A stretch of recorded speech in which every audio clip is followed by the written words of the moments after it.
Welcome to the Fantasy Fangirls Podcast, where two sisters dive deep into beloved fantasy lore, characters, themes, theories, and more. Today, I never thought I'd say these words, but we are so excited to bring you our Rebecca Yarros interview from her Denver stop on the Onyx Storm tour. Screaming, crying, throwing up, it's fine. It's great. First, a few housekeeping things before we dive into the interview.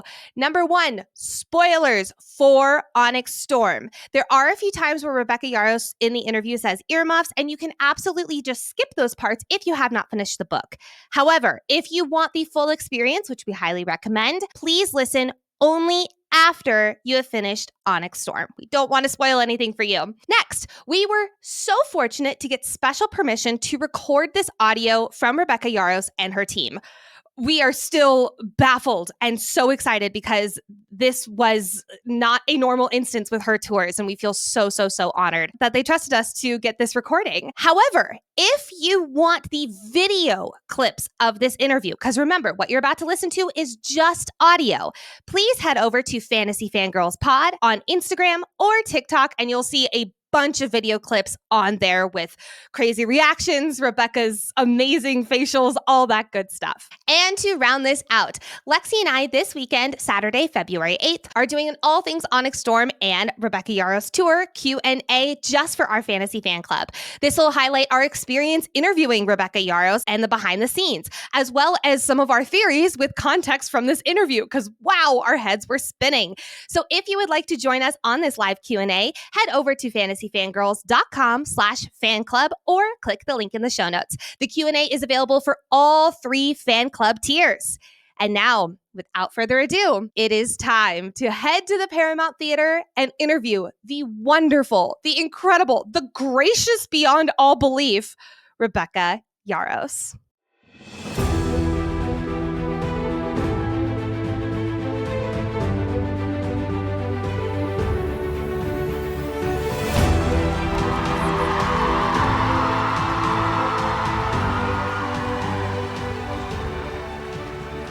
What's up, everybody? How's everybody doing this afternoon? First things first, can we give the biggest cheer of gratitude for Tattered Cover and Paramount Theatre? Because this is amazing! And secondly, if you did not get a swag bag, please DM or email Tattered Cover, and they are going to ship you a bag so you have a special bag for yourself. Yeah.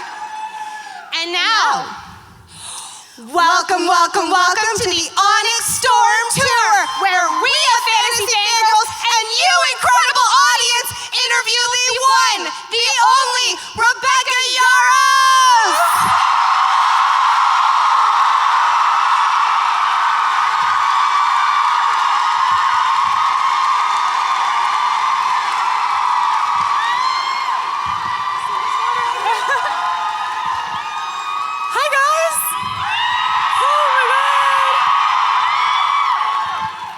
This is so surreal because I've been to so many shows here. So standing on the stage it's weird. But hi. How many of you guys flew in? Are you drinking water? Okay, everyone, all the locals, grab yourself a visitor. There we go. It's your job to make sure the visitors are drinking their water. Facts. That is true. It's like the number one thing about Colorado. But are you drinking enough water? Absolutely. Well, first of all, welcome home. Thank you. Yes. Thank you. It's so nice to be home. It's even being on stage, which is weird again. It's just nice to be home. There's nothing like sleeping in your own bed. I know. It's so the best. Other than I had nightmares that I wasn't gonna make it here in time. So I'm hoping when I get home tonight, my bed's like, you were here before slumber. us. You got here plenty of time. Well, I figured you guys wouldn't start without me. But there's always always the off chance. It's a lot of power you're giving us, is what that is. We have a bajillion questions for you. Oh, good. Okay. I promise I hope we're not that scary. Okay. So first up, one of the fandom's favorite parts of Onyx Storm was Violet and her journey. What did you love most about writing Violet in this book? Okay, so first up, who in here has finished Onyx? Yes! Okay, who in here hasn't? All right. Okay, we're gonna do our best to keep it spoilery free, but Oh, booing, hey! hold up. We are one book community, and we do not shame people who read slower than we do. Secondly, there's gonna be a couple spoilers. It's the last show on the tour, so we're just gonna say earmuffs. Okay? Is everybody satisfied? Good? All right. Okay, so it's not a spoiler. My favorite thing about Violet is she's so much more confident in this book. Of course, you know, I think if you haven't read Iron Flame, you're SOL. Okay, Iron Flame's on the table. Because of what's happened to Xaden, she's so much more confident and so much more determined in what she has to do. And so the problems and the shakiness she experiences in Iron Flame doesn't matter to her.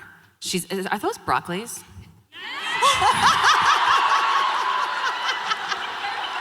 Wait, hold on. Yeah, you got it? Okay. Thank you. This is the first time vegetables being thrown on the stage is a good thing.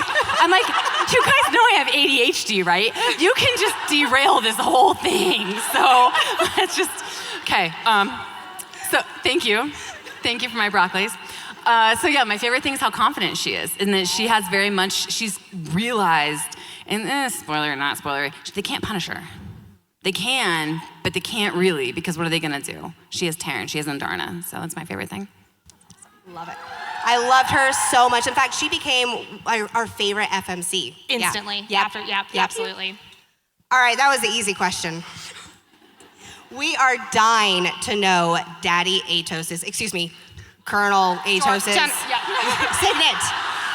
No, it's a whole thing. No. It's not a good thing because we have Papa Not where you're Thornhill, going. and then Daddy Totally Atos get is it, a but bad you bring guy. in Daddy, and I'm like, oh. No, not like that. Okay, sorry. How's our I'm like therapy always in my session? head with the Like- I was gonna say, podcast. you had an eyes on me moment with Dane. Sorry. Different type of daddy. Okay, I was checking, because I this was is like, like an oh, wait, action- no, okay. This is going awry. Okay. This is like an actual bad daddy. Anyway, all right, we are dying to know his signet. Any hints about what it is? No. All right. Follow-up question. Can you give us a song that represents it? No. I have a feeling we're gonna get that a lot today. Yeah. We should make it a drinking game. But I'm getting better at it. I'm getting so much better at it, because I would like blubber and then apologize, and now I'm just like, nah. We love it. Next question. Without needing to say who it belongs to, any other second signets you can share with us? No. What are some signets we haven't seen yet?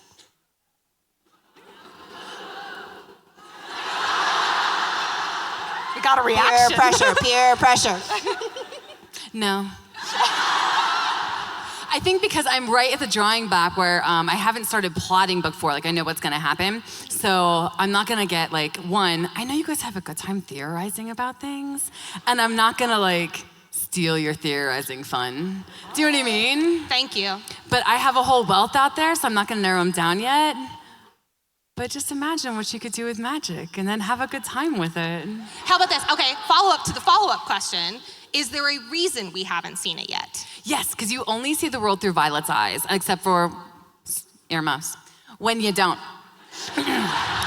So really, I only want you to know what she knows and what she takes notice of. So if she's not taking notice of it or has a reason to think of it, you don't think of it. If you're in a third-person book, like, anybody thrown a glass fans?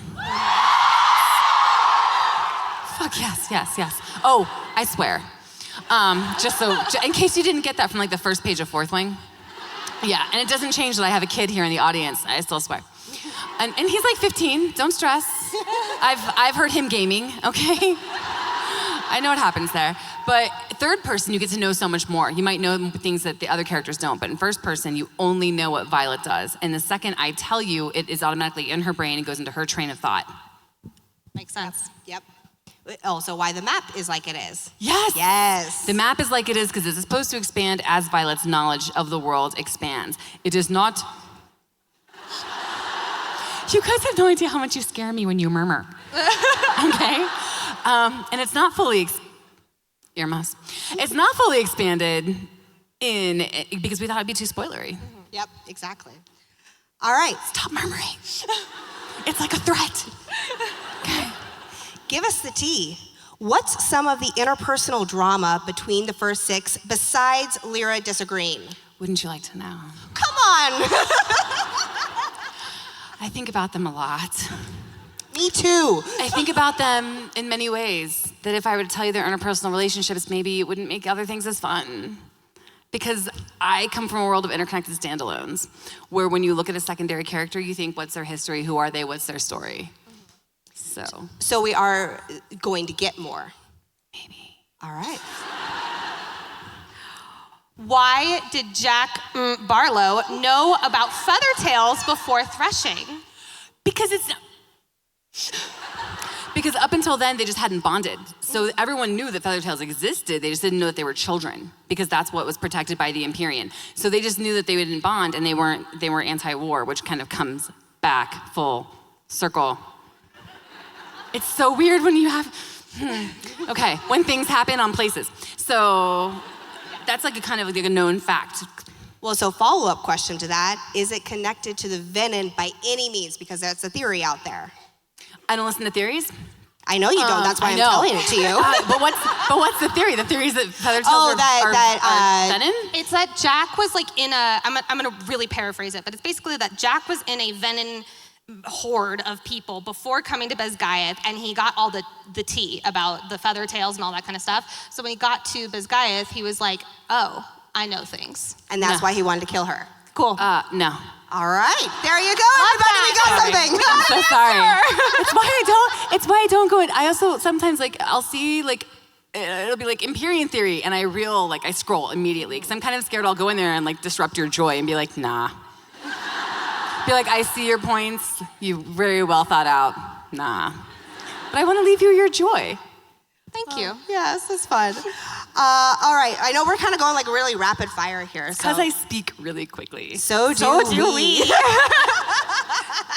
What can you tell us about this, what can you tell us about how the Signets complement or counter each other or show up when needed at certain times in history? So I think nature plays into balance. It's like when nature is realizing something's going to happen and bringing certain powers back for necessary times and necessary timelines, which is why it says you haven't, that echo is high, which is why it says you haven't seen the most powerful 6 in centuries. That chapter 2 epigraph is pretty cool, huh? Oh, is that 2? Okay. Yeah. Only just because I went on a whole rampage DP About type. 5 minutes in episode 1. Yeah. How does the magic on the continent work versus elsewhere? There is magic on the continent. No shit. Word. So in other locations, there hasn't been any until you get to places there might be some. God! Sorry. Next time we're gonna do a tour a month after. It's gonna be right? everybody reads, not everybody joins, but I don't ever want you guys feeling you get to buy 2 copies either. So, yeah. All right, here's one I think you can answer. May you please share Riddick and Eotrum's threshing story? Because the memes are memeing. Not today, but I would consider doing a bonus scene. Oh, yeah. Here. Could you at least answer, was it love at first sight? Was it No. Okay. Oh. No, you gotta know that, the dragon has to speak to you first. Right. So you gotta kind of get, some hey. Yeah. Hey. It's very Hamilton. Hey. Yes. Hey. Hey. Exactly. So no, not exactly, but then yes. Imagine did we just become best friends? I know. You know what I mean? Yeah. But you have to speak in order for that to happen. They are just my absolute favorite. I love them so much. I love the different relationships because the dragons are people to me. Yeah. They're just in dragon cosplay kind of thing. So also, I've seen you. I totally leaned out the window and saw you guys, and you guys all look so cute. I was like, look at them in cosplay. I've seen Venin. I've seen people dressed up as Violet. You guys are all. There's a chocolate cake. Shut up. Stand up. Stand up. Oh my God. That is amazing. That's incredible. Oh my goodness. You just made my whole day. Thank you. Okay. I don't even remember where that was going because I just got so distracted by the chocolate cake. I think that's it. That's all I've got. But I love seeing the different relationships because they're people to me. So it's like, who do you bond with? Why do you bond with that person? How? Because they're not all like curmudgeonly, and my hair is sticking to my lip gloss. They're not all curmudgeonly like Taryn. I always picture Aotrim like a frat boy. That's like, he's in my head, he is a frat boy. Yeah, absolutely. Very much. Like, he's not really mature enough, but he's like, dude, I'm gonna give it a whirl. He's like playing beer pong and crushing it. Yeah. Well, the two of them together playing it, oh my gosh. Oh, they'd be unstoppable. Oh, yeah. Absolutely. All right. I want to lean away from Onyx Storm, so I'm just going to do for Fourth Wing and Iron Flame. Okay. Don't quiz me, for God's sake. No, I won't, I promise. I will say, it's been a long 2 weeks. We did just do a trivia recently. We did not do very well. Really? Whoa. It was a hard one. It was a really hard one. I beat Nicole, first of all. Okay. And then I got 5th place, which 5th place is not that bad out of like 400 I would take 5th place. Yeah, that was good. That was good. Yeah. And you can totally tell your sisters, man, because I would brag about beating my sister. She's not quiet about it, but neither would I be, so it's good. Well, it's only because I got something out of it with the. Wow. Anyway, we had bets also with Onyx Storm and stuff like that. So, and Iron screwed. Flame. Yeah, screwed. Yeah. Sorry. It's not. Well, it's kind of your fault. But in a nice way.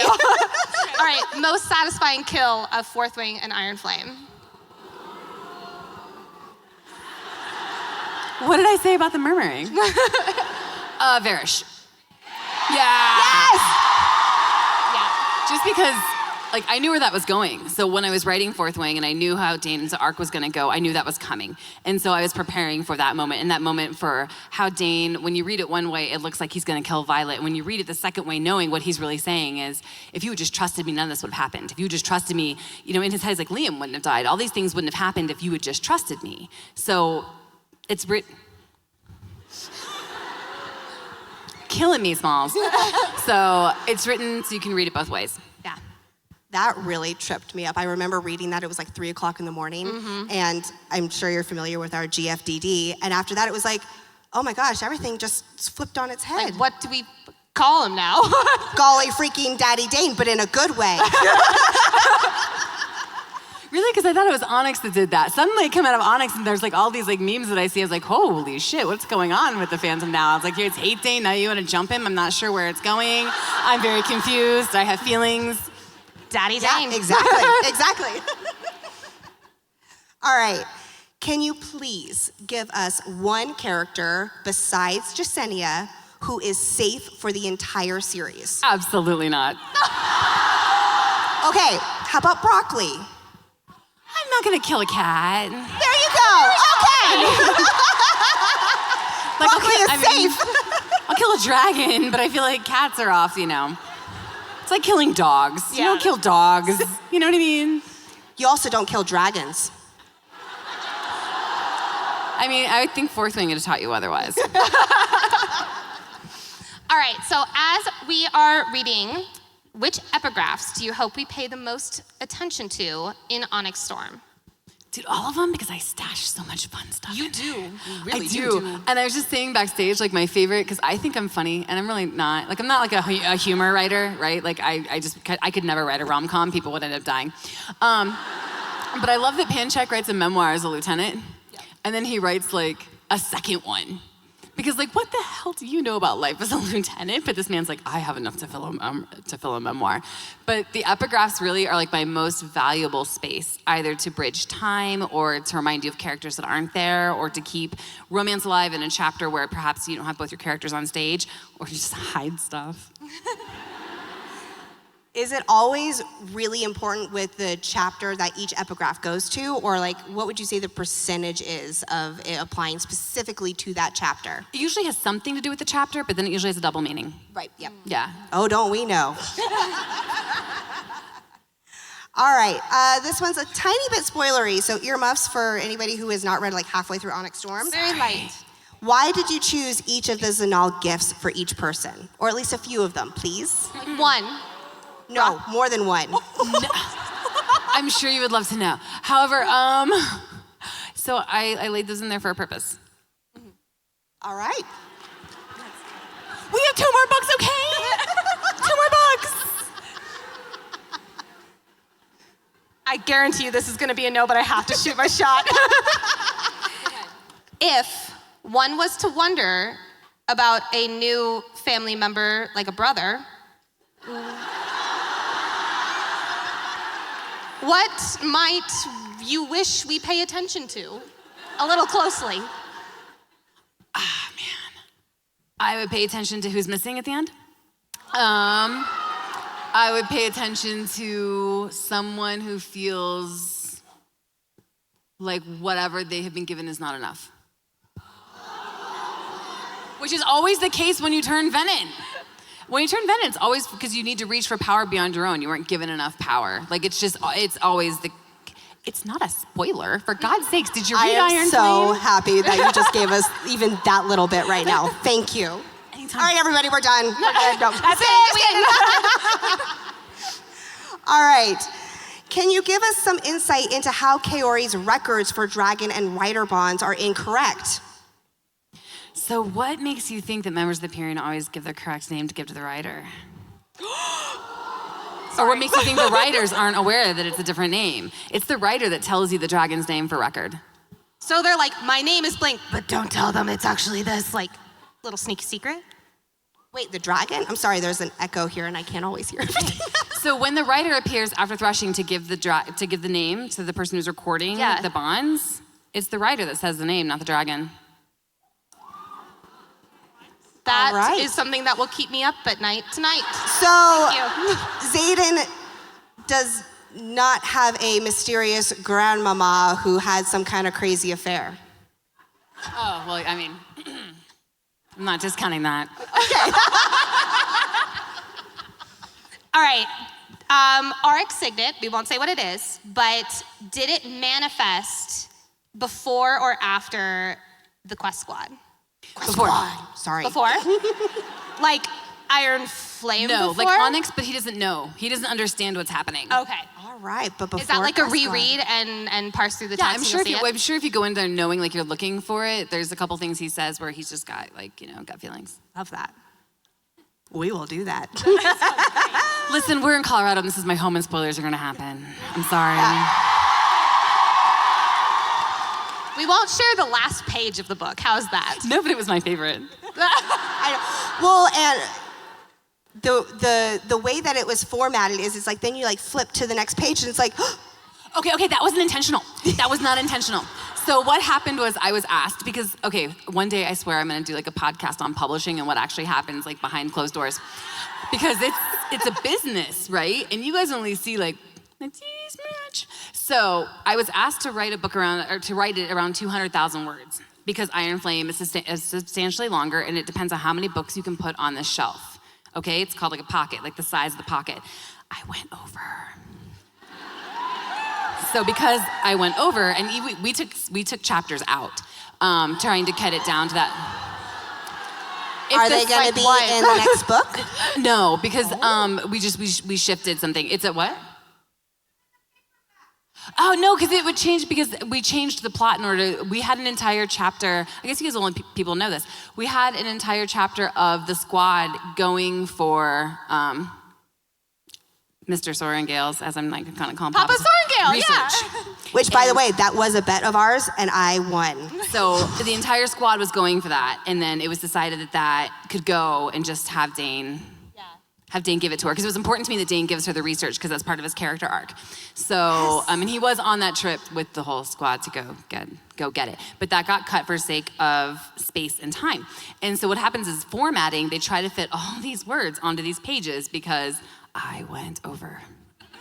So it just happened to be where formatting left you at the end of that page. I would never have done that to you. I would have been like halfway. I don't know about that. Halfway. I would have been like, change the font size on the last, but I didn't see it until it got to my house. So I'm sorry. It was one of those moments where it's like, okay, what? And yeah, no, I didn't know that until I think I saw like a video or two, because even I didn't like thumb to like the last page of my own book to see like what it looked like. It was a good kind of torture. I'm not gonna lie. It felt so good. To them, I'm sure others might feel differently. All right, again, we're not going to say what it is, but Violet's second signet. I know that you've said, especially in the Variety article, about how it really is going to be evolving. So we've only seen kind of the beginning part of it here. Can you give us like a percentage of its full capacity that we have seen so far? Like 10? Yes. Like, because, oh, girl, your earmuffs, I don't know, earplugs. Like, just for like 30 seconds, just count it down. Okay, because it's something that she would be killed for. And so any other writer that had manifested would have been killed for it. So you have no idea what it can do, what it can't do, who can train her, who can't. There's probably one person alive that can train her. No. Wait, okay, hold on. So then, No. Follow up to the follow-up. Zayden's signet, the second signet specifically, how much percentage-wise have we seen of his? Like 50. 50, 50, okay. All right. All right, what about Taryn's signet to Violet? Oh, she's got like 85%, but it's more of how, because she wields power. Yeah. It's just more comfortable for her to wield it as lightning. So what she really has to do is figure out how to wield power, which is kind of like the whole point of learning how to aim, learning how to use the conduit, learning how to stretch that power between her and the conduit. She's just got to get some better control. Which is she's only a second year, so of course that's gonna come with time. Well, I mean, she's at the end of her second year now. That is true. What made you choose lightning, out of curiosity? I thought it was just, I loved the idea of pure power, and because she is frail and she has EDS, and do we have zebras in the house? Yes. So because we break, we snap, we bend, I wanted her to have the most powerful thing out there, because I wanted to see the power dynamic flip. Yeah. I wanted to see her to go from the one they all picked on and the one they all said would never make it to the one they all feared.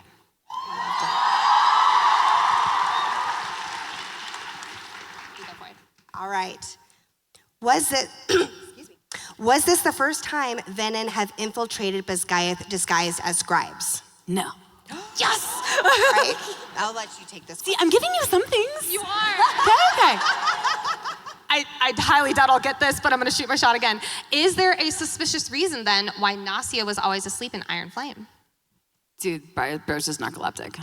Oh, okay. There we go.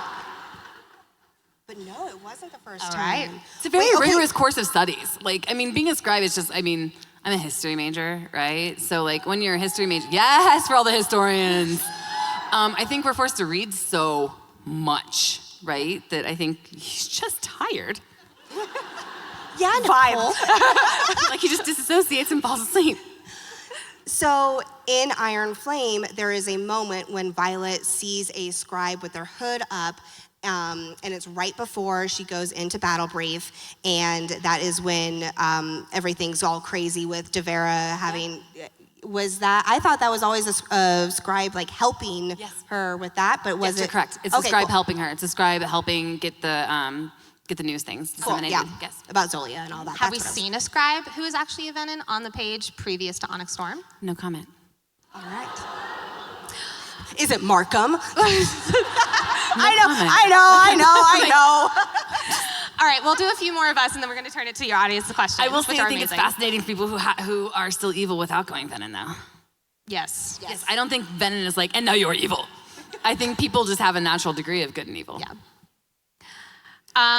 Pivoting slightly into book 4. Oh, Lord. Which we are very patient for, right, everybody? Yes. We're very patient. Thank you, yes. Yes. If you, yes, mental health matters. Thanks, guys, because my kid's in the audience, so I think he kind of misses his mom. Yes. What? Yes, I'm trying to. I got home in time to see him play hockey yesterday. It was the best thing ever.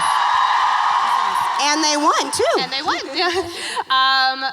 If you could use only a Taylor Swift song to describe Violet at the beginning of book 4, what would it be? Goes through catalog. Any Taylor Swift song off any album? Any album. Oh, man. The world is your oyster. Probably Look What You Made Me Do. I would say. Awesome. All right, so while we're on Taylor Swift songs, can you expand on why Bodhi's song is I Look in People's Windows? Because, man, you really trip people up with that. I think he's always on the outside. Like, he's always Zayden's shadow. So he's always, raised to be in Zayden's shadow. He's always raised to be the heir. He's always raised to be the moralistic person who will be there. Like he's the spare. Yep. Does that make sense? So it's always about Zayden, but it's He's a spare. Yep. Let's pivot to some of y'all's questions, because I'm reading through these, and these are epic. Oh, my God. Alrighty. From Jen W. Where are you? Okay, so the easiest thing to do is to stick up your phone. I see a see slight it. reflection. Hi. Yeah. How's it going? Hi. What prompted you to write broccoli? Earmuffs. Sorry. Because I wanted to scare the crap out of you and then be like, no, just kidding. So if you read that scene, you'll get it. Okay, so follow-up question to that then. When you were in that particular part of the book, how much fun was that to write? In the place where things happen? In the place where things happen with the stuff? It was the most fun because I knew it was going to happen at the end of it, but it was the most fun because where they are and what it symbolizes. God, this is so hard to talk around it. Because where they are and what it symbolizes, I had a lot of fun, but I knew I had a lot of room. A lot of room for growth, a lot of room to plant things, a lot of room just to kind of see where we were going to go on that aisle, and especially because, some things work there. That was so fun to read, yes. I'm so glad. What do you think it is about the world? Oh, excuse me, this is from Melissa. Where are you? Are there multiple Melissas? Okay, we're going to start the question, and if it's you, just stand. Woohoo! Hello, how's it going? All right, what do you think it is about the world you've built that appeals to such a broad audience, including people who don't typically read this genre? Dude, if I knew, I would tell everyone. I don't know what happened. It was like, hey, do you want to write fantasy? And it's like, heck yes. Give us 5 ideas. I was like, here's 5 ideas. And my editor was like, the dragons. I was like, the dragons.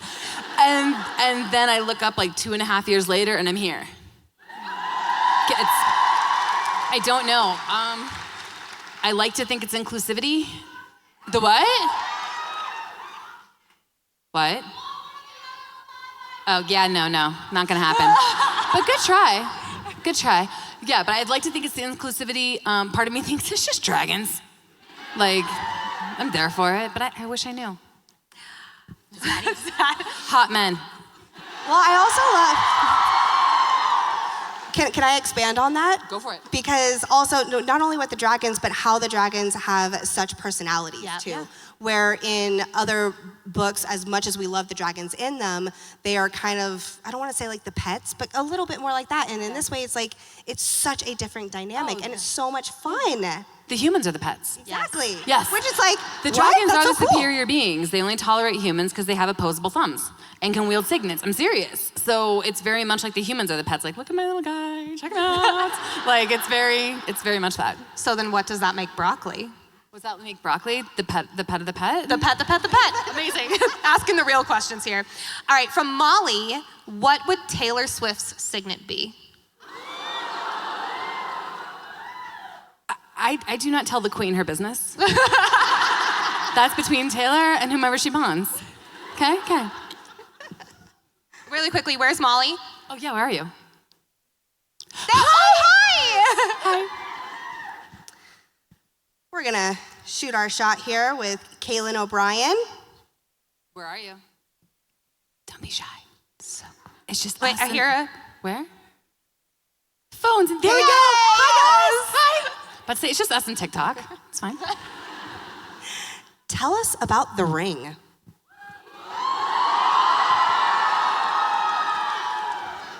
Good luck. That way we weren't spoiling. Like, I mean, Earmuffs. earmuffs. I had it made.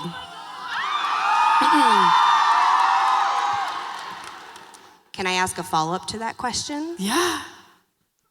I'm trying to say this without big spoilers. How long had the ring been in existence before it came into the picture? In the real world or the book world? The book world. I love your real ring, but in the book world. Well, I would say when you notice that the blade is pulled in a certain area, it's not missing a stone. And then it's in the book. And then she notices it is missing one. All right.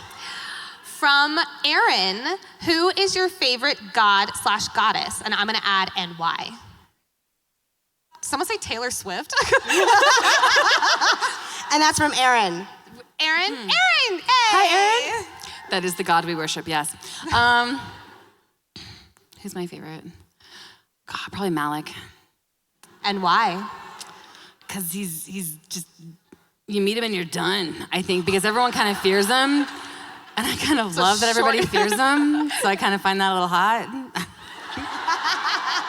I need therapy, I don't know what to tell you. All right, from Devin, what about Onyx Storm makes it your favorite book in the series? Ooh, where's Devin? Hi, are you having fun? Okay, I'm really excited, okay, because I'm kind of nervous, so knowing that you're having fun is making it better. Okay, so it's my favorite in the series because my feet are firmly planted in the world. So I know what the world rules all around me. So when I wrote Fourth Wing, I wrote the rules as I went because I write character-based. And so now I know what the rules are, and now I get to play. But now I'm firm enough in my own confidence as a writer. I just finished Variation. Thank you. And a lot about Iron Flame knocked my confidence out. A lot of that process just beat me to a pulp. It's fine. It's all fine now. So I wrote Variation, I got my confidence back, and going into Onyx Storm, it was like, no, I know what I'm doing. This is the role, this is the story, this is it. And so I think I love it because one, I love to go places and do things. And I find like I had so much fun with all the intricacies of the politics in the places where we do things. So that was to me just like the best. And I knew the ending page and what was gonna happen since I wrote Fourth Wing. And so to me, I was just driving toward that. Like, it was so much fun. Do we have more moments like that to come that you're driving towards? Yes. I know exactly what happens at the end of book 4 and the end of book 5. I'm always moving toward those points. Can you tell us if it'll end with an epilogue? No. And I don't mean no, it won't. I mean, I can't tell you because I haven't written it yet. I figured. From Ashlyn, if Riddick had modern technology, what is the first thing he does on said modern technology? Really quickly, Evelyn? Yeah, Ashlyn, where are you? Ashlyn. Where's Ashlyn? I hear an up here. Hi. Hey. You know that boy downloads Tinder.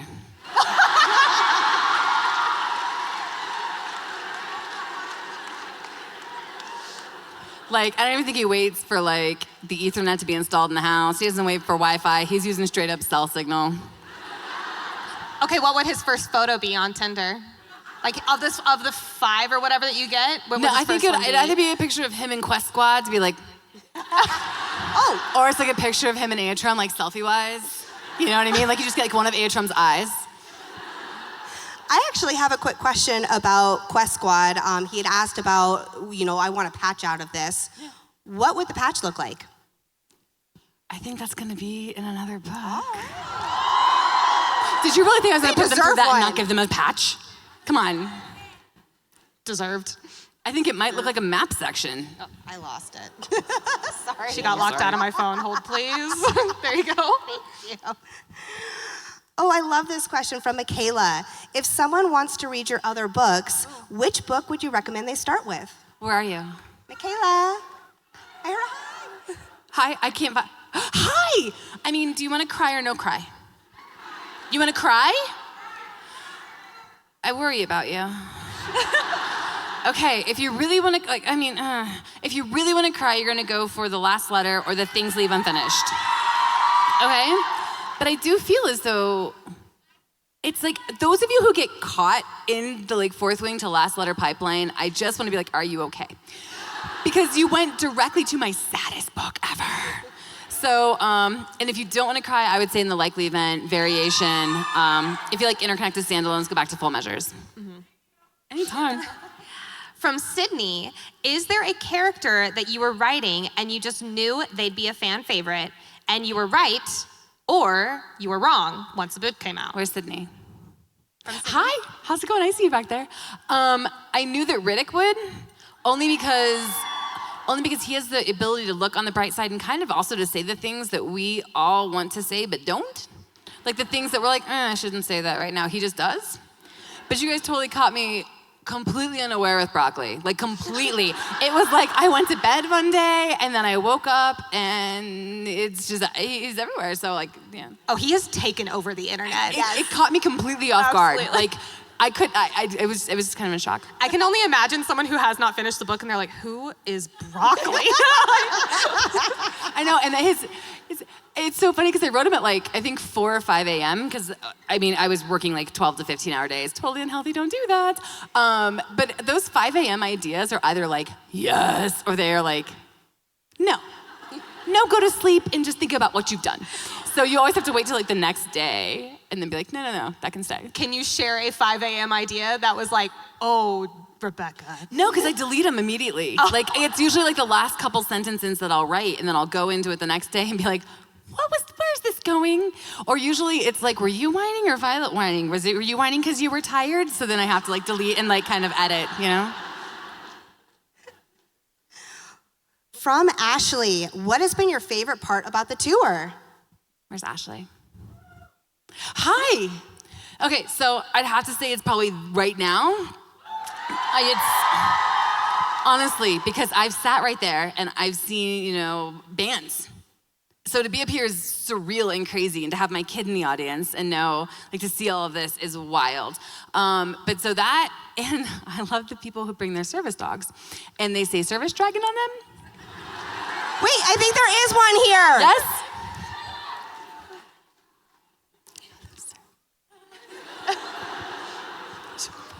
Do not pet, do not pet, do not pet, do not pet. Working. Okay, but that's what I will think the whole time now is do not pet, do not pet, do not pet.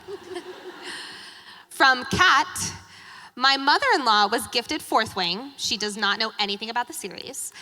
Any advice for when she gets to the spicy stuff? She does not know I read these kinds of books. I see you. This is a confession. I see you. That is a bold strategy.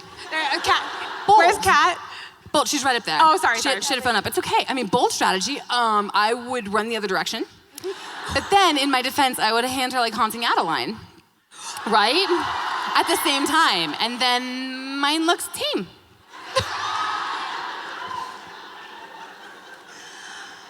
Fun fact, my father-in-law started listening to Fourth Wing just the other day. And I'm so proud of him, and I'm also like, oh boy. My parents, like my dad promised he would never read it. And then my mom had open heart surgery, and so he started reading it, waiting for her to like come around, and I felt like I couldn't tell him not to while my mom was in open heart surgery. But the entire time I was like, because he's never read any of my books, right? And I'm just like, okay. And then he closes, he's like, all right, so where are we going with the plot now? How is this? I was like, whew, okay, all right. But yeah, I don't look at him the same anymore. Ooh, from Annie, who do you think is the most underrated character? Where are you, Annie? Hi, Annie, how's it going? Sawyer. I think he's chronically underrated, honestly. I love him dearly, but I think it's really hard, especially when you're a first-person point of view and you have an unwieldy cast, which is what I call like the Empyrean series. It is an unwieldy cast. You are trying desperately to get to know everybody while not, shortchanging for time. And I think that Sawyer, because he's recovering in a lot of Onyx, he gets underrated. I have a follow-up question to that. Can you tell us about his relationship with Sleek in Onyx Storm? And because there's one line in it, this isn't really a spoiler, but like he's like, Sleek is, and then he kind of cuts himself off. Can you tell us about their relationship? I think mostly, like, not to spoiler warning, I guess not a spoiler warning, he's worried that he's dishonoring him. Like, he's worried that now he is no longer worthy of being a writer. And that's a very personal journey, I think, for someone to take. And it's kind of a journey that Violet takes in Fourth Wing. Yep. And you see her accepting those accommodations. And while I've never lost a limb, I've had to learn how to accept accommodations because I was diagnosed with EDS in 2020, which is part of the reason I wrote Fourth Wing. And so his relationship there is very much him not wanting to listen to Sleek because he can't get past his own, like, I'm gonna swear, he can't get over his own shit in that moment to realize that other people are there and other people are willing to accept and take those accommodations. He doesn't want to have them. But Sleek is all for it. Yeah, Sleek he's just waiting for Sawyer to come around. Oh, awesome. Oh, poor Sawyer. From Katie, what inspired the analogy of the chilled pond ice to describe mental health? Hi. How's it going? Okay, good. My kids play hockey. Love it. No, I'm serious. My kids play hockey. And they've played outdoor hockey, and I've had many thoughts of what is underneath that ice, because my brain will immediately go to what is the worst possible scenario in any situation. And I often think about how fast they are on the ice versus how fast they are running and all those kinds of things. So really, it was just a very natural way to think you could swim through these emotions and really experience them, which is what we're supposed to do as humans, or you could just glide right over them. Which I do a lot. I think anyone who disassociates does that a lot. It's a very it's a very universal emotion. Yep. Retweet, yeah. Yep. From Caitlin, what are your desert island books? Caitlin? Where's Caitlin? Hi. So I read East of Eden once a year by John Steinbeck. I know, it's a classic, but it always reminds me not to love one child more than the other. I'm serious. It's a parable Cain and Abel, so it's always like, hey, check yourself. I would probably take all of J.R. Ward books. Man, I really love Children of Blood and Bone, that whole series. I would take my Kindle and just cheat.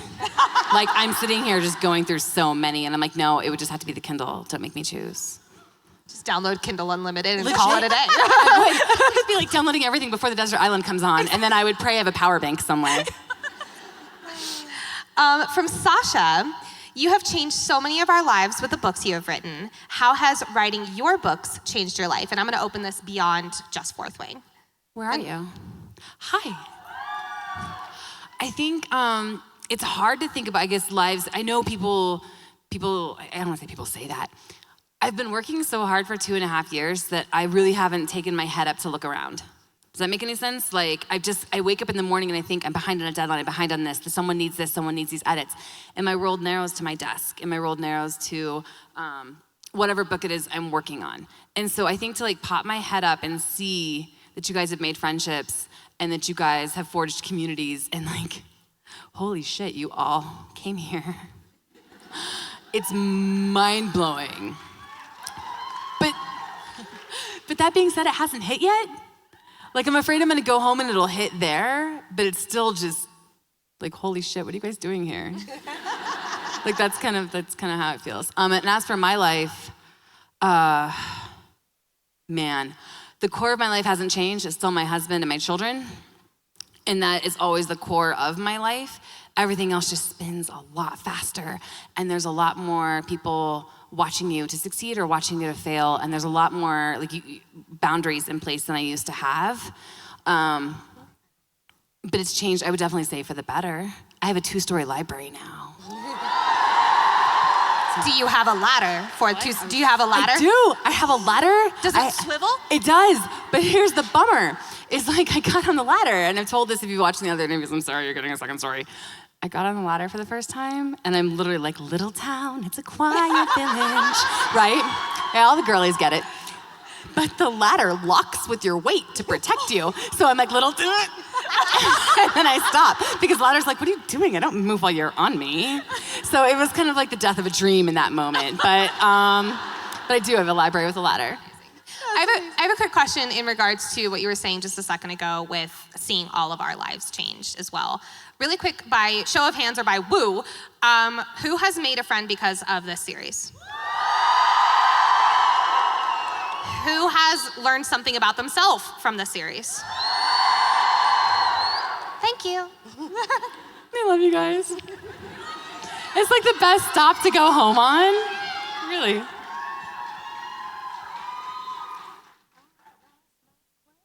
She lost her question. We're gonna make it less awkward. How's it going? Yes? Everyone having a good time? Oh, I got it. I was just helping out there. All right, from Lily. Now that broccoli has been introduced, does that mean there are other house cats in this world? Dogs too?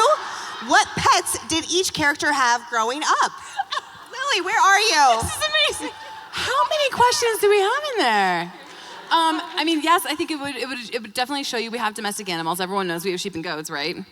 Though we don't keep them in our homes. But yes, I think it opens up to have pets. We don't see them running around Bezgaeth. You know what I mean? I definitely think Greta had a dog, like, you know, like growing up, but I hadn't really thought about which characters would have pets, honestly. Like, I didn't think broccoli was gonna be a thing. You guys, like, you know? Like, I think about, like, different provinces, like, maybe, like, have different... Yes, you would have, like, ecologically different, like, you would have snow leopards, you would have tigers, you would have different animals in different provinces, absolutely, just like any other geological. Or sloths. Sloths. Did you know we have a new baby sloth at the Cheyenne Mountain Zoo? I did not. That's Do right. you know its name? I don't. Does anyone in the audience? It's nameless. Okay, we're gonna have to send an We're email. gonna have to change that. Yeah. Send an email. From Lily, who is a character you love to hate? Where's another Lily? Where are you? I heard an over Hi, here. I can see you. Hi. I don't hate anybody.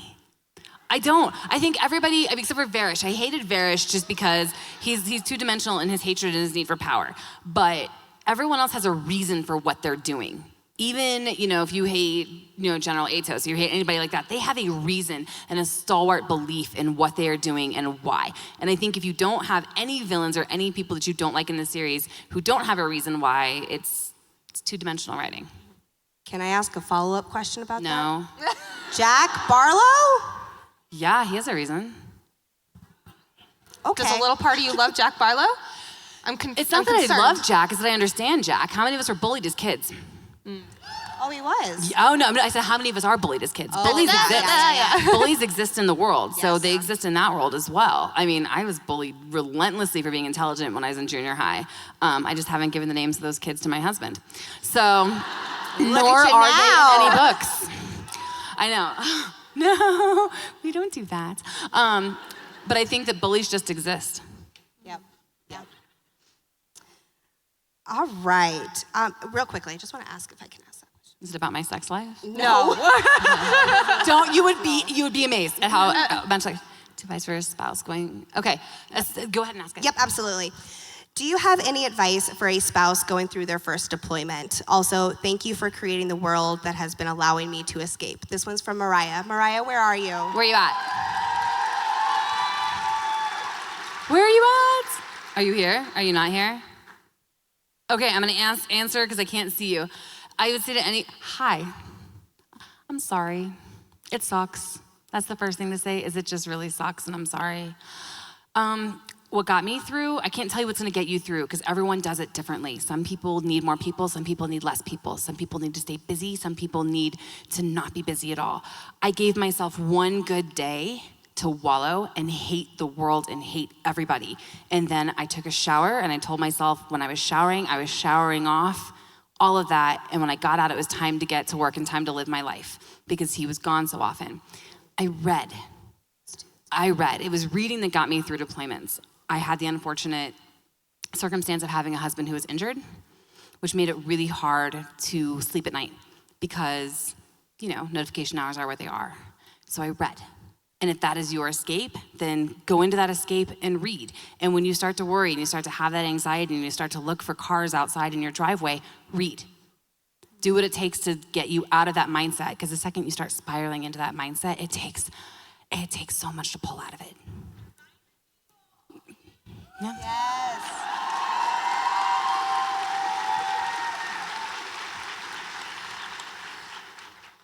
This is from Alexis. What is your favorite Onyx Storm vibes song that you shared with us on Instagram and Spotify? Great playlist, by the way. So good. Thank you. It's like having a musical. Did you hear that, Brody? My son, I have good musical taste. Okay. Their favorite is Nightmare by Halsey because of how much it relates to Violet. Okay. What is your their favorite is which song? one, Nightmare? Their favorite is Nightmare, yeah. So there's like certain songs I always write Empyrean to, and it's Nightmare by Halsey and Experiment by Me, or Experiment on Me by Halsey. Those are always on Empyrean. There's a lot of like good Halsey vibes in Violet. A lot of Taylor, like a lot of Happy too, like Miss Americana and the Heartbreak Prince. But Onyx is very much Nightmare, and I would say that even continues into book 4, because she's found this confidence in this just, I find the end of book 3 very optimistic, though I understand that's not a commonly held feeling. I find it to be optimistic, sorry. But yeah, definitely, you nailed it with Nightmare. So with Circus being on the playlist, because we were listening to it as we were getting ready for the midnight release, and we were like, Circus came on, and we're like, the what? Like, what is this? Was that Zenalia? Yes, it's very much like All Eyes on Me, right? So it's very much her idea that everyone's gonna get out of their way, so they're gonna come with her, or they're gonna get the out of her way. Yep. As soon as we heard that, it's like, there it is. I think I even said, I was like, it's Circus. Especially when she has to say thank you. Yeah. Ooh, this The one's slap from, and thank you was Sorry. really the It's the murmuring. I've been saying as a fandom, it's like you handed us Onyx Storm and you just slapped us, and we're all like, We said, thank you. But I gave you like, And we say that with all the love in our heart. but like I gave you, so I'm also like, You served us, Rebecca. Thank you. Oh, man. All right. This one is from Maddie. Where's Maddie? If you could tell readers to reread one specific scene, and I'm assuming this is from Onyx Storm, because it contains hidden meaning, which scene would it be? The whole book is not an answer. Man, I'd probably say like the last 100 pages. I know, I'm sorry, but a lot happens in there, and a lot happens in there to set up for book 4, and a lot happens in there to tell you what's actually happening in the world, because remember, you're only looking through certain people's eyes. So I would say like the last 100 pages, and I'm sorry, it's not a scene, it's a lot of pages. From Stacy, can you expand on what it means to be dedicated? Stacy? Where are you, Stacy? Up there. Yeah, so this is something I'll go more into in book 4. But you're limited in word count and page numbers. So when you're dedicated to a god, you're given to a god in their service. And there are 2 gods that require a lifetime of service. So, spoiler, well, it's not spoilery to say there's 2 gods that demand a lifetime of service. But to be dedicated is to be given to that god or goddess in their service. Thank you. Did you use Was that not the answer you wanted? Okay. That was helpful, thank you. Genuinely. Okay. we got a gift. Thank you. Thank you, yes. This one's from Jessica. Did you use parts of Colorado Springs as an inspiration to use for the parapet and gauntlet? Does Colorado Springs have giant hanging balls? That one's from me, sorry.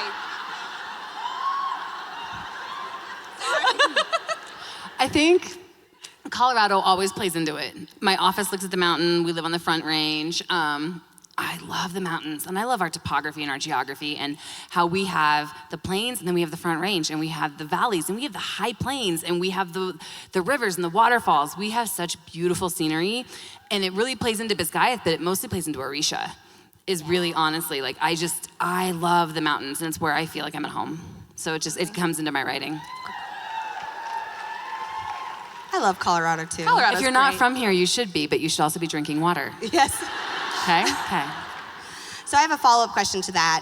When we look at the continent and the geography of it and all of that, can you kind of walk us through like the northern hemisphere of it and kind of like the southern and kind of how like weather plays a really big role in Onyx Storm in particular? Can you give us the weather report? Today's weather I mean, is. it's gonna depend. I think as you, spoilery. As you Sorry. descend southern, you're getting closer to the equator. Does that make sense? So you can see, honestly, like in the book when you go places. Like Corden? Like Corden? No, I mean, Corden's close, but it's not the equator. Yeah. But as you go, you're gonna have different weather patterns due to, one, you have weather wielders, and you're also gonna have different weather patterns due to the different mountain ranges. So as you notice, like, you're going up from very, very cold, where you're up in Luceris, and you're coming all the way down, right? So we're getting hotter and hotter and hotter. And you have different tectonic plates pushing different mountain ranges up, which also gives us more magic in areas. So with the Emerald Sea. That's in Fourth Wing. In Fourth Wing, Taryn flat out tells her that areas of more geological change hold more magic. Mm-hmm. So this is not in Fourth Wing, I apologize. Or maybe it's Iron Flame. I think it's Fourth Wing, though. God, Fourth that's Wing. gonna be on TikTok. Okay. I think it's Fourth Wing. I can confirm for you. The Emerald Sea. Is that in? What's that smile? I just love that scene where she's like, it's that year you were obsessed with Emerald Sea piracy. Like it's the things that you say between your friends, like between her and Dane. Sorry. So, like, was it inspired by the North Sea? All I can think of is like the yo-ho, like those, like a little bit, but I tried to keep it as away from Earth as possible. Okay. So I tried not to like be inspired, other than the fact that like Devarelli has like a lot of Turks and Caicos vibes for me.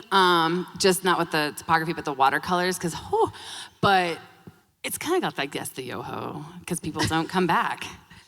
Is that why they don't come back? That's in Onyx. I mean, it's not a spoiler. It's just in there as fact. God, I suck at this. There's also I a mention. have to do this for a while. This is an out of context spoiler. There's mention of pirates in Onyx Storm. Yeah. And then I think it's in Iron Flame that Krakens are mentioned. Yeah. And Heaton can breathe underwater. Yeah. Do these things all go together?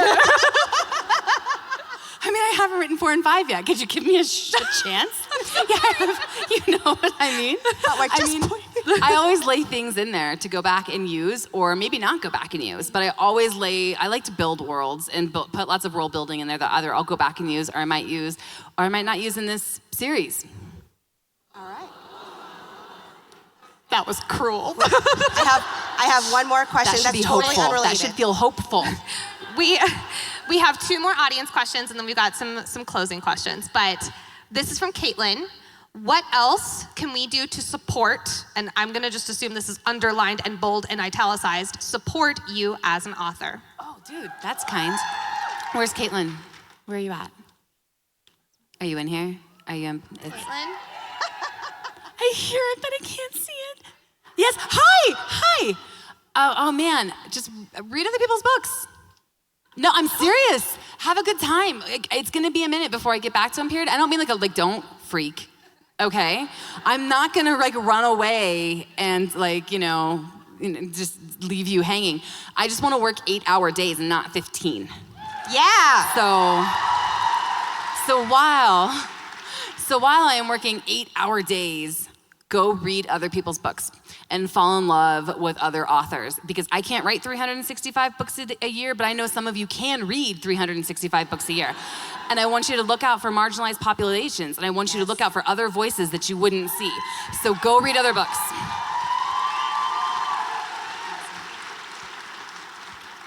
With patience. I have a very important question from your son. I'm like, dude, if you want pizza, it's fine. Just tell Dad, he'll order. Which one is your favorite son, and why is it Brody? And why is it what? And why is it Brody? Broderick.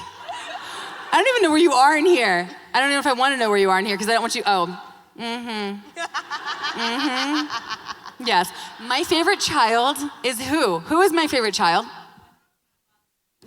Yeah. Whoever's sleeping.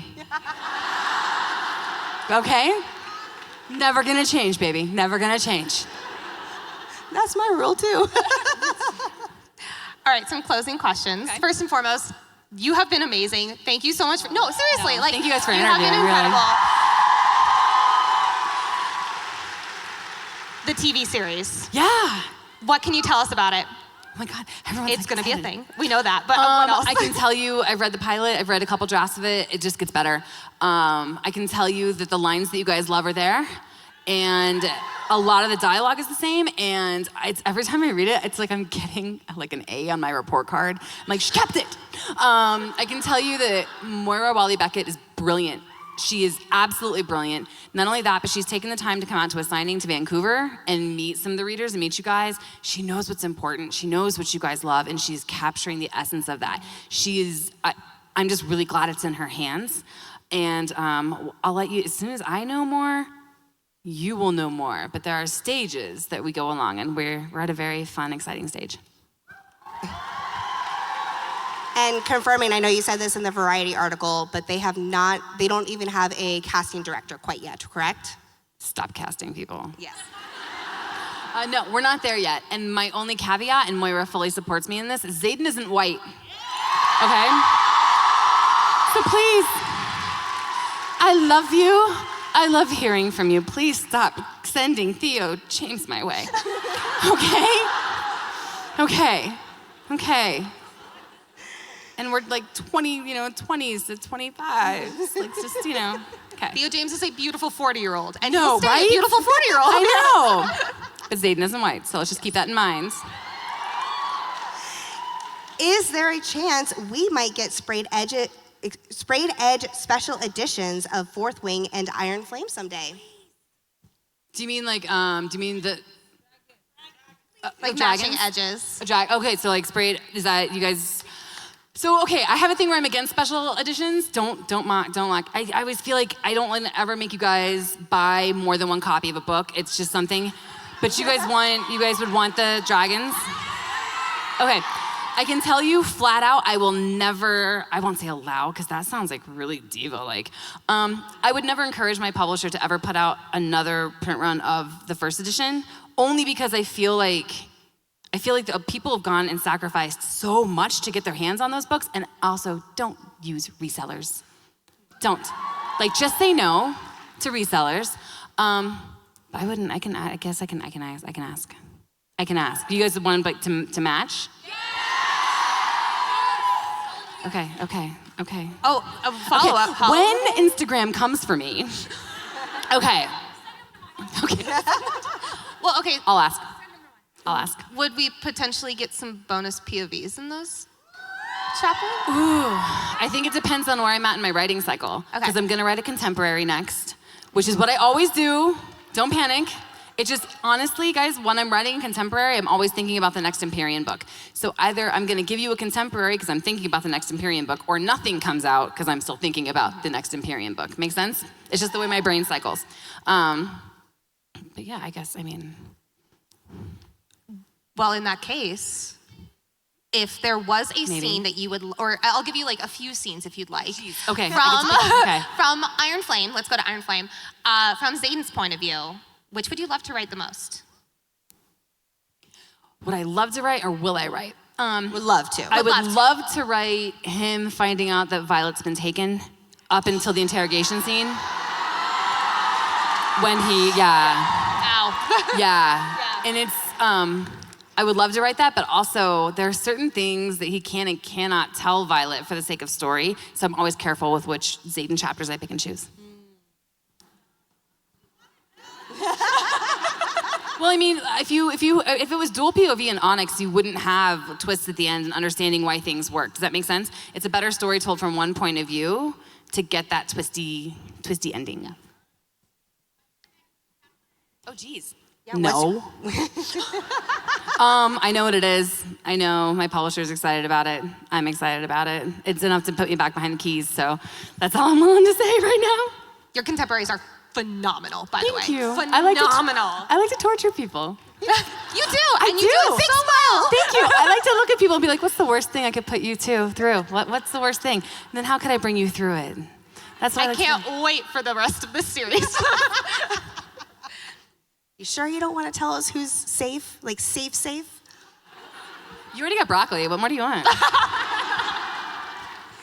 All right, what question have you rehearsed the answer to on this tour and you have not gotten the chance to share it yet? A question that's been asked that I haven't? No, a question that you have you're in bed and you're like, okay, if they ask me this question here, like, you know how you practice like a speech in the shower? I don't do that. Then, you know how I practice a speech in the shower? I'd like to hear your speech from the shower. That's okay. What is a question that like someone that you expected to be asked and you have not been? No, you guys ask so much stuff that I'm like, wait, what? Like, how did that come through? I think the shockingest thing is someone asked me about birth control. Not mine. Oh. Not mine, but Violet's. I think it was just in the Variety article. Uh-huh. And I think that the still magic, catches me off guard. Like when I'm like, wait, what are you guys out there thinking? So I don't have the chance to think about what you guys are thinking because you've already thought so far past that I'm like, where are we? Does that make sense? Yes. Nothing's been asked that I would want to answer as much as I would just want to tell you that thank you for reading it. No, I'm serious. When I wrote Fourth Wing, I really just wanted to sell enough copies to stay in publication to get the whole series done so that I could accomplish my dream, which was to write fantasy. This is so far beyond my wildest dreams.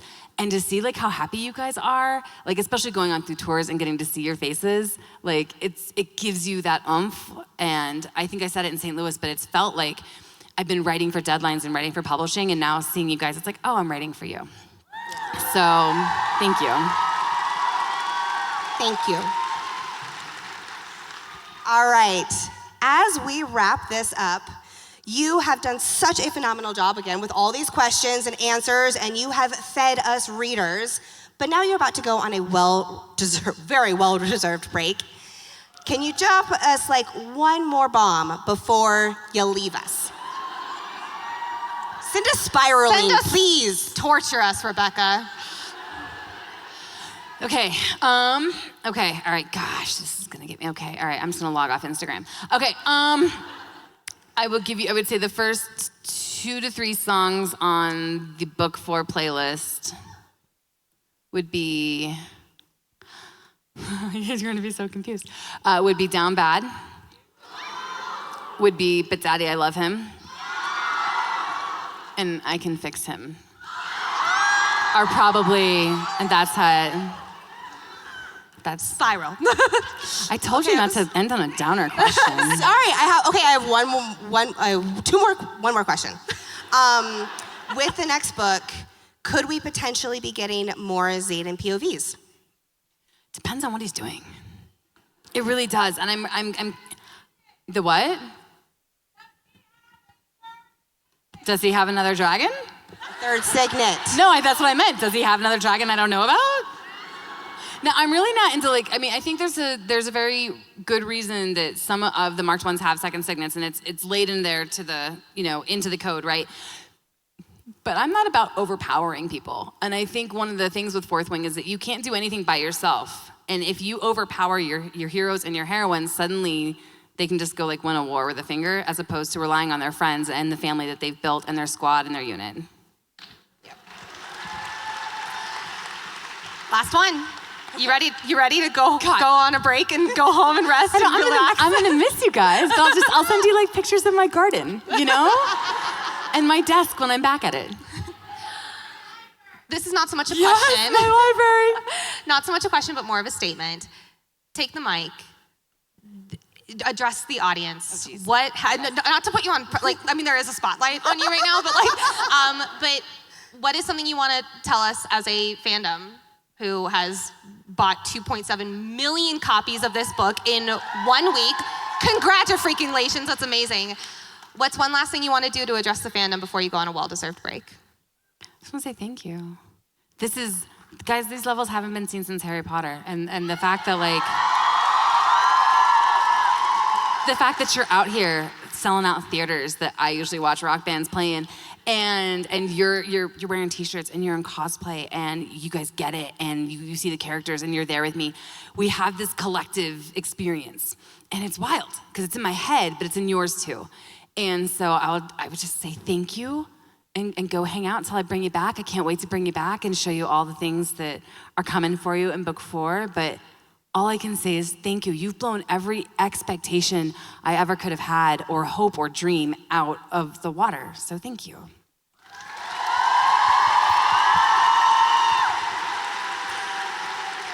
I'm tearing up. I am too. I'm gonna walk off stage before I blubber. Humans of the Paramount Theatre, Rebecca Yarros. One more time. Thanks, guys.